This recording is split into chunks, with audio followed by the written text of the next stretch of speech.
Refix India के YouTube channel पे आपका फिर से स्वागत है। तो दोस्तों आज की वीडियो में हम बात करेंगे, हमारे पास सेट है जो कि सैमसंग कंपनी का सेट है और इसके अंदर प्रॉब्लम क्या है वो मैं आपको अभी दिखाता हूँ। किस तरीके की दिक्कत हमारे को इसके अंदर देखने के लिए मिल रही है। अगर आपके पास भी पैनल आते हैं रिपेयर होने के लिए, आपको प्रॉब्लम आती है सॉफ्टवेयर करने में, पैनल की शॉर्टिंग हटाने में, अगर आप टीवी का काम करते हैं ऑलरेडी, तो दोस्तों आपके लिए सबसे अच्छी चीज मैं आप लेकर आया हूँ कोर्स, जो कि कंप्लीट प्रैक्टिकल कोर्स है। अभी हमारा 1 तारीख से स्टार्ट होगा, फिर 15 मार्च से हमारा नया बैच स्टार्ट होगा। अगर आप भी एलसीडी एलईडी टीवी रिपेयर की ट्रेनिंग लेना चाहते हैं बेसिक टू एडवांस लेवल, तो आप ऊपर दिए गए आई बटन पे क्लिक करें ताकि आपको कंप्लीट डिटेल मिल जाए। तो चलिए स्टार्ट करते हैं। मैं आपको सबसे पहले इसका फॉल्ट दिखाता हूँ, किस तरीके की दिक्कत हमारे को देखने के लिए इसके अंदर मिल रही है। तो यहाँ पे मैं सेट को ऑन कर लेता हूँ और ऑन करने के बाद अगर आप यहाँ पे कंडीशन देखेंगे पैनल की क्या कंडीशन है, क्योंकि सबसे ज्यादा पैनल ही हमारे पास रिपेयर होने के लिए आते हैं यहाँ पे। और क्योंकि हमारा जो पैनल का वर्क है वो काफी पुराना हो चुका है इस मार्केट में और बहुत सारे सेट हमारे पास रिपेयर होने के लिए आते हैं। तो अगर आपके पास भी, आप दिल्ली से हैं और सेट रिपेयर होने के लिए आते हैं और आप कर नहीं पाते हो, तो आप हमारे यहाँ ला सकते हो। तो अभी क्या है, मैंने सेट को ऑन कर लिया है और ऑन करने के बाद अगर आप यहाँ पे देखेंगे तो सेट के अंदर कुछ इस तरीके से बार हमारे को स्लो मोशन में दिखाई दे रहा है। यहाँ पे आप ये देख सकते हैं, इस तरीके की दिक्कत हमारे को इसके अंदर मिल रही है। थोड़ा सा मैं आपको क्लियर करके दिखा देता हूँ। यहाँ पे अगर आप देखेंगे तो ये प्रॉब्लम हमारे को इसके अंदर देखने के लिए मिल रही है। अभी इसको चेक करना है और रिपेयर करने की कोशिश करते हैं, देखते हैं किस तरीके से हम इसको रिपेयर कर सकते हैं। तो चलिए स्टार्ट करते हैं। तो जब भी हम चेक करेंगे तो पैनल अलग अलग टाइप्स के होते हैं, तो अभी मैं इसको थोड़ा इसकी ग्रिप बना लेता हूं ताकि मैं इसको प्रॉपर तरीके से चेक कर सकूं। यहाँ पे मैं मल्टीमीटर को लगा लेता हूं। मल्टीमीटर को हम सेट कर लेते हैं डीसी वोल्ट की रेंज पे। तो अगर आप यहाँ पे देखेंगे तो पैनल की पीसीबी जो है हमारी, वो हमारी तरफ ही है, तो पैनल को खोलने की जरूरत ज्यादा नहीं है। यहाँ पे मैं इसकी बैकलाइट ऑन कर लेता हूँ ताकि आपको प्रॉपर तरीके से दिखाई दे। तो देखिए, जब भी हम पैनल को चेक करते हैं तो सबसे पहले देखिए बेसिक हमारे को यहाँ पे चेक करना पड़ेगा। तो यहाँ पे अगर आप वोल्टेज देखेंगे तो हमारे को क्या वोल्टेज देखने के लिए मिल रहा है, 12 वोल्ट। ये 12 वोल्ट की सप्लाई अगर आप यहाँ पे देखेंगे तो मैं आपको दिखा देता हूँ। यहाँ पे जो हमारा 12 वोल्ट की सप्लाई है वो बिल्कुल परफेक्ट तरीके से जा रही है, जो कि हमारे डीसी टू डीसी सर्किट में जा रही है। यहाँ पे आईसी का नंबर आप देख सकते हैं, कौन सी आईसी इसके अंदर यूज की गई है, 5562A।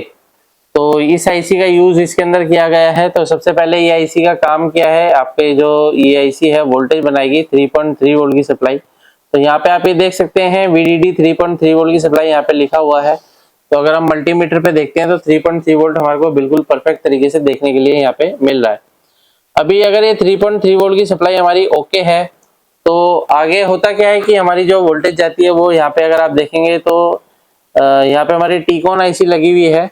और इस टीकॉन आईसी की अगर मैं इनपुट वोल्टेज चेक करता हूं तो मैं यहाँ पे अगर मैं देखूंगा तो देखिए यहाँ पे कितना वोल्टेज बन रहा है, 3.3 वोल्ट की सप्लाई हमारी यहाँ पे बन रही है।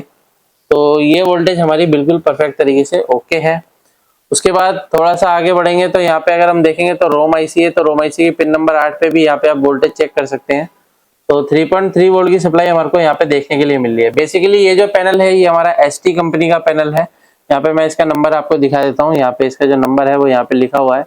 ये एसटी कंपनी का पैनल है। काफी सारे टेक्नीशियन मुझे कमेंट करते हैं कि पैनल का नंबर नहीं दिखाया। तो दोस्तों आप यहाँ पे देख सकते हैं, ये पैनल का नंबर यहाँ पे है ऑलरेडी।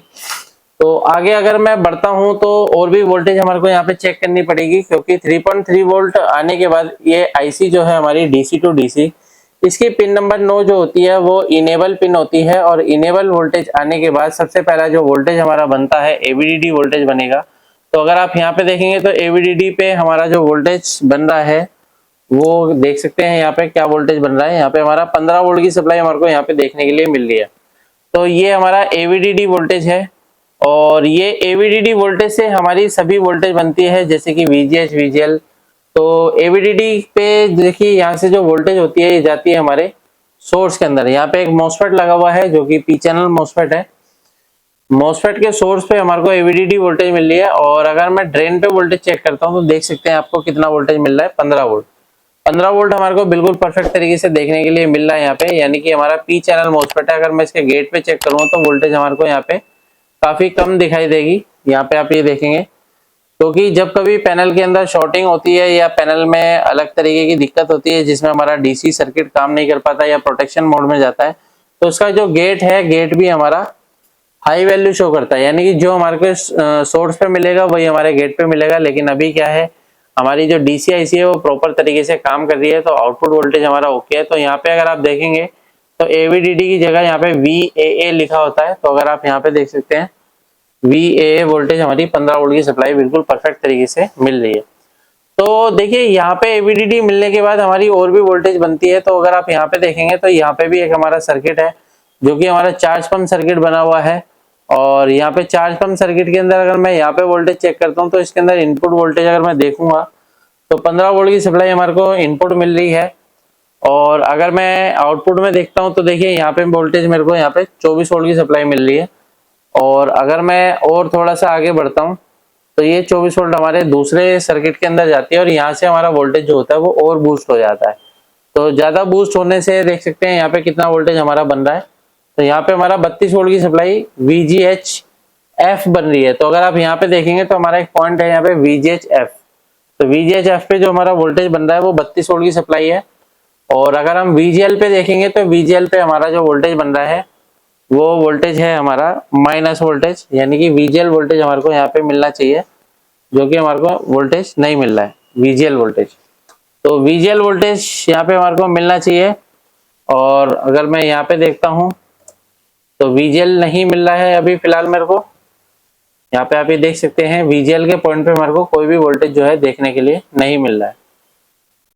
तो इस कंडीशन में देखिए होता क्या है, ये आईसी हमारी नेगेटिव ड्राइव बनाती है। तो यहाँ पे अगर मैं और चेक करता हूँ तो यहाँ पे देखेंगे तो ये मोसफेट है। तो मोसफेट के अगर सॉरी यहाँ पे हमारा डायोड लगा हुआ है, तो डायोड पे अगर मैं वोल्टेज चेक करता हूँ तो -6 वोल्ट की सप्लाई मुझे देखने के लिए मिल रही है। तो -6 वोल्ट हमारा ओके है, यानी कि VGL वोल्टेज हमारे जो कि बन रही है लेकिन इसके टेस्ट पॉइंट पे नहीं पहुंच रही है। तो टेस्ट पॉइंट पे नहीं पहुंच रही है तो इसका मतलब ये भी हो सकता है कि हमारे पैनल में कहीं ना कहीं शॉर्टिंग है या फिर कहीं ना कहीं वोल्टेज ड्रॉप हो रही है, जिसकी वजह से ये तरीके की दिक्कत हमारे को मिल रही है। तो इसमें अभी हमारे को थोड़ा सा मॉडिफिकेशन करके देखनी पड़ेगी। तो अभी क्या है कि दोनों पे हमारे को यहाँ पे वोल्टेज जो है देखने के लिए नहीं मिल रहा है, यानी VGH और VGL दोनों वोल्टेज नहीं आ रही है। तो फिलहाल देखिए होता क्या है कि पैनल के अंदर जो डाटा है वो प्रॉपर तरीके से लोड हो रहा है, लेकिन पैनल के अंदर कोई भी स्कैनिंग नहीं हो रही है, जिसकी वजह से इस तरीके की दिक्कत मिल रही है। तो हो सकता है कि कहीं ना कहीं किसी रेजिस्टेंस की वजह से इस तरीके की दिक्कत हो सकती है। तो यहाँ पे अगर देखेंगे तो गामा आईसी के यहाँ पे भी हम यहाँ पे कुछ वोल्टेज देख लेते हैं। तो अगर आप देखेंगे यहाँ पे 6 वोल्ट की सप्लाई हमारे को परफेक्ट मिल रही है और यहाँ पे रेफरेंस जो है हमारा वो 14 वोल्ट हमारा ओके है। तो दोस्तों यहाँ पे मैं दोनों वोल्टेज एक बार देकर चेक करता हूँ और देखता हूँ क्या कंडीशन इसकी बनेगी। तो यहाँ पे VGH भी नहीं है और VGL भी नहीं है, तो अलग से वोल्टेज हम यहाँ पे देकर एक बार ट्राई करते हैं।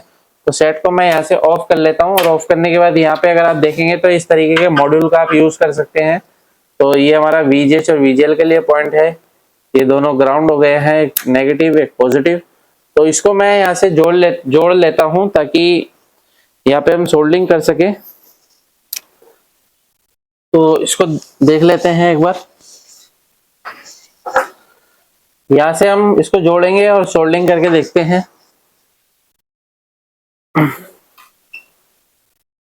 यहाँ पे हम इसको 12 वोल्ट की सप्लाई दे देते हैं। यहाँ भी हमारा 12 वोल्ट की सप्लाई है। थोड़ा सा आयरन को गर्म होने देते हैं, इसको जोड़ देते हैं यहाँ पे। तो ये 12 वोल्ट की लाइन है और नेगेटिव हम ले लेते हैं। यहाँ पे अगर आप देखेंगे तो ये हमारा नेगेटिव है, नेगेटिव हम कहीं से भी इसको ले सकते हैं। थोड़ा सा पेस्ट लगाते हैं और यहाँ पे हम नेगेटिव जोड़ते हैं। तो दोस्तों जब भी आप काम करेंगे तो परफेक्ट तरीके से हमारा काम होना चाहिए, क्योंकि होता क्या है काफी सारे कस्टमर बार बार रिपीट लेकर आते हैं तो प्रॉब्लम समझ में नहीं आ पाती है आपके। तो आपको करना क्या है कि प्रॉपर तरीके से पैनल को चेक करना है, तभी उसको रिपेयर करना है। तो अभी क्या है कि यहाँ पे हम इसकी वोल्टेज का मेजरमेंट करेंगे। दोबारा से सेट को मैं ऑन कर लेता हूँ और यहाँ पे मैं वोल्टेज को पहले एक बार सेट करूंगा। तो यहाँ पे जो है इसकी VGH वोल्टेज हमारी 18 पे सेट है, 19 पे, और VGL वोल्टेज हमारी 2 पे सेट है। तो थोड़ी सी मैं वोल्टेज यहाँ पे इंक्रीज कर लेता हूँ ताकि जो VGL वोल्टेज है हमारी प्रॉपर तरीके से काम कर सके। ये जो वोल्टेज है दोनों हमारी गेट लाइन में जाती है, तो इसको मैं थोड़ा सा इंक्रीज कर लेता हूँ। तो यहाँ पे हमारी 5-7 वोल्ट होनी चाहिए कम से कम। तो मैं अभी इसको 7 वोल्ट 7 वोल्ट तक सेट कर लेता हूँ। ये हमारी 7 वोल्ट सेट हो गई है। और VGH पे मैं यहाँ पे जो है वोल्टेज सेट कर देता हूँ, जो कि हमारी बननी चाहिए 23-24 वोल्ट के अराउंड हमारी होनी चाहिए कम से कम यहाँ पे, जो कि गेट लाइन में जाती है। तो अभी मैं इसको ज़्यादा वोल्टेज नहीं दूंगा।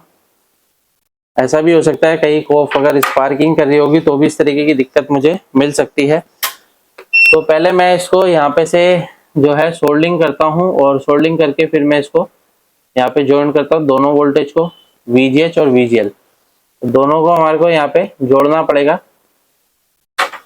तो बेसिकली पूरा जो काम है वो पैनल रिपेयरिंग का ही है, और काफ़ी सारे टेक्नीशियन जो हमारे पास आते हैं ऑलरेडी रिपेयरिंग सीखने के लिए, वो पैनल और सॉफ्टवेयर के लिए ज़्यादा आते हैं। तो इसकी स्पेशल ट्रेनिंग अभी हमारी चल रही है, जो कि अभी हमारी नई भी स्टार्ट होने वाली है 1 मार्च से, फिर दोबारा स्टार्ट होगी 15 मार्च से। तो अगर आप ज्वाइन करना चाहते हैं तो जल्दी से अपनी सीट बुक करा सकते हैं।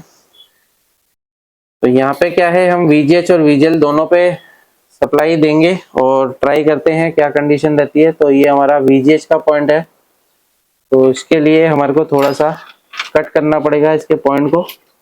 तो यहाँ पे क्या है, ये हमने कुछ टेस्टिंग के लिए रख रखा है। तो अगर आप भी काम करते हैं तो टेस्टिंग के लिए इस तरीके के मॉड्यूल आपके पास होने चाहिए।